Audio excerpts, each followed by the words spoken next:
In today's video, we'll be looking at a prescribed text from the OCR Classical Civilization GCSE, the Myth and Religion section, and more specifically, the Foundation Stories topic. And this prescribed text is Plutarch's The Parallel Lives, the Comparison of Theseus and Romulus. So this is a picture of each. This was written by Plutarch, who was born in 50 AD in Boeotia in Greece, which at that time was a Roman colony, and he had many roles. He was a priest of Apollo, he was a philosopher, but most importantly for this video, he was a biographer. And his biographies focus on character and illuminate moral virtues and vices. And they are structured as a comparison between the lives of an illustrious Greek and an illustrious Roman. So it's a comparison between the Athenian hero Theseus and the founder of Rome, Romulus, and it's having a look at their lives. So these are structured with different points of comparison, and these are sectioned into chapters. There are 6 chapters which we will cover in this video, and then afterwards we will look at how to approach a 15 marker on this topic, which is from a past OCR Classical Civilization paper. So the first point of comparison is the greatness of their deeds. And Plutarch suggests that Romulus's greatest deed was killing his great uncle Amulius, or as he describes him, the tyrant of Alba. But he says that this was only for Romulus's own benefit, as he had suffered greatly at his hands. And Plutarch even goes on to say that Romulus only achieved great things out of sheer necessity, which he contrasts to Theseus, who killed numerous terrible tyrants and monsters, for example, Sciron, Sinus and Procrustes, which can be seen earlier on in the Foundation Stories section on the Kylix of Theseus, for the benefit of others that he didn't even know. He could have chosen to go to Athens by sea rather than by land, which would have been an easier and a safer route, or he could have chosen just to stay in Trojan and rule safely there rather than venture all the way to Athens. Now, some suggest that he only killed these tyrants and monsters and only even took this route so that he could make his name as a hero. But Plutarch doesn't really suggest that a desire for glory and honour is actually such a bad thing, which we'll look at in a few minutes. And one of Theseus' greatest deeds was fighting and killing the Minotaur, which was a big threat to Athens. Every year, the Minotaur was fed youths and maidens who were shipped from Athens to Crete, and Theseus himself went as one of these youths, so he literally presented himself as a sacrificial victim, as the only way to fight the Minotaur and to save Athens from this burden, which shows, I think, extreme bravery, and I think Plutarch agrees. And in terms of their fighting, Romulus fought the Sabines and Acron, but he suggests these were deeds only for the benefit and protection of his own city. And he even really only fought the Sabines because Romulus and the Romans invited a nearby tribe, the Sabines, to come to a festival and then abducted their women because they had no women for their city. And this resulted in a fight. Theseus, however, fought for the whole of Greece and even really the whole of civilization against what was known as barbarism in the Centauromachi, the battle against the Centaurs, and the Amazonomachi, the battle against the Amazons. So we can probably conclude that Theseus did the greatest deeds. And I think this quote nicely sums up Plutarch's opinion. There was no word grand enough for his courage, or greatness of spirit, or sense of justice on the behalf of the common people, or yearning for honour or excellence. So as I mentioned previously, this desire for glory is not necessarily a bad thing and can actually be seen as a heroic trait. So the second area of comparison is their leadership. Now, he doesn't suggest that actually either of them were excellent leaders. Theseus he describes as a demagogue, one who rules by stirring up popular opinion and disturbs government procedure.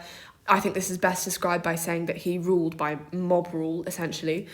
Whereas Romulus was a despot, one who rules with absolute power.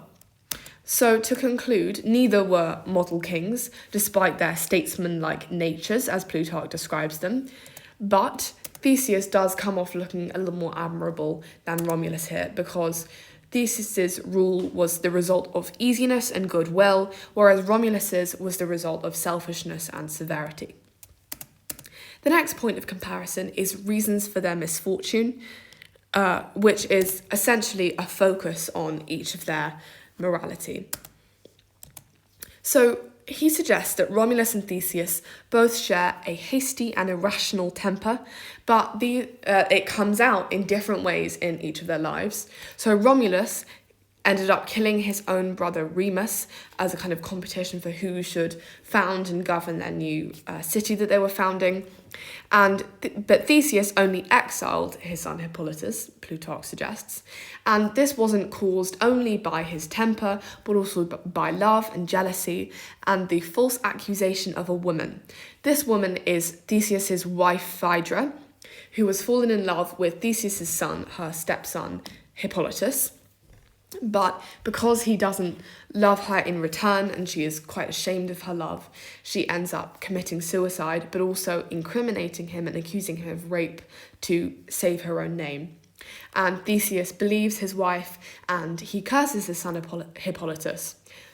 Plutarch suggests this is only the curses of an old man. However, in reality, Theseus actually curses him and asks his father Poseidon to curse him, which actually results in Hippolytus's death as well, because a bull emerges from the sea, which Poseidon sends and kills Hippolytus. So in conclusion, Plutarch suggests that Theseus is the most moral, neither acted well, but he suggests that Romulus was far harsher in his actions than Theseus was. The next point of comparison is their achievements. Plutarch says that Romulus rose to greatness from the lowest beginnings. Romulus and Remus were known as slaves or the children of swineherds when they were living in Alba Longa, but then they rose to found a highly powerful city which had a great empire which Plutarch lived under in Boeotia in Greece. And also, when he was founding his city, he took homeless people into his city, which we can see as an honourable deed. But Theseus, on the other hand, actually inherited Athens, so he didn't found it himself, it was already well established. And to expand the empire, he destroyed, to expand like Athens's rule, he destroyed other cities instead of kind of encouraging people into his city. So in conclusion, Romulus appears to be have the greatest achievements, and that we can see here that there's actually a shift of favour towards Romulus, where it has previously resided a lot with Theseus. And he had the greatest achievements, particularly from a low rank in society. So the next point of comparison is relationship to their family. So Plutarch suggests, which is a direct conflict with chapter 3 in which he describes him definitely killing his brother Remus, he suggests here that he actually may not have killed Remus, and there are rumours circulating that he was not to blame at all and it was someone else who killed Remus. He then goes on to describe that Romulus released his mother from prison. His mother is Rhea Silvia, and she had been imprisoned for breaking her vow of chastity as a Vestal Virgin. And he also re-established his grandfather Numitor on the throne of Alba Longa after Numitor's brother Amulius stole his throne. However, he then suggests that Theseus actually didn't treat his family well at all. He caused the death of his father Aegeus. So on the way back from his trip to Crete, where he killed the Minotaur, Theseus promised to put up white sails if he was successful, or his crew would put up black sails if Theseus had been killed by the Minotaur. Theseus was successful, but he put up black sails instead of white, ignore the text on the screen, on his return to Crete, and Aegeus was under the impression that Theseus had died, so he jumped off the Acropolis.